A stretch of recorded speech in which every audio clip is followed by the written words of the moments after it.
नमस्कार दोस्तों, आज हम एक ऐसे सफर पर निकलेंगे जो हमें भारत के अतीत से रूबरू कराएगा। यह सफर रोमांचक है, ज्ञान से भरपूर है और हमें उस महान विरासत से जोड़ता है जो आज हमारी पहचान है। भारत का इतिहास बस राजा महाराजाओं की कहानियां नहीं है, बल्कि यह एक ऐसी सभ्यता की कहानी है जो हजारों सालों से जीवित है। यह कहानी है उन लोगों की जिन्होंने इस धरती पर अपनी कला, संस्कृति और ज्ञान की छाप छोड़ी।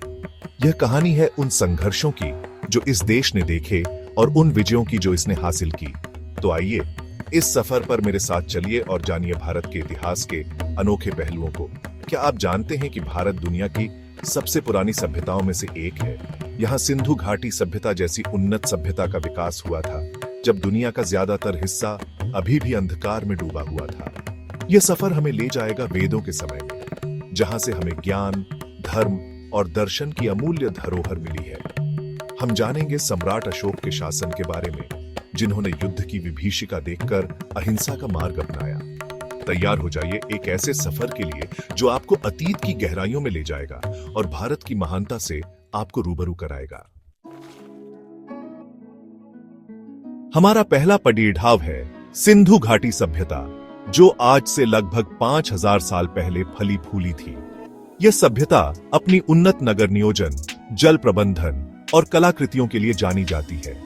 मोहनजोदड़ो और हडिडहप्पा जैसे शहर इस सभ्यता के गौरवशाली अतीत की कहानी कहते हैं। यहाँ मिले अवशेष बताते हैं कि यहाँ के लोग व्यापार, कला और शिल्पकला में निपुण थे। सिंधु घाटी सभ्यता के पतन के बाद भारत में वैदिक सभ्यता का उदय हुआ। वेद, जो प्राचीन भारतीय ज्ञान का भंडार है, इसी समय काल के हैं। वेदों में हमें धर्म, दर्शन, खगोल विज्ञान और जीवन जीने की कला के बारे में बहुमूल्य जानकारी मिलती है। ऋषि मुनियों ने वेदों के माध्यम से हमें जीवन का सही अर्थ समझाया और मानवता का मार्ग प्रशस्त किया। यह काल भारतीय संस्कृति के नींव का समय था, जहां से हमारे मूल्यों, परंपराओं और मान्यताओं का जन्म हुआ।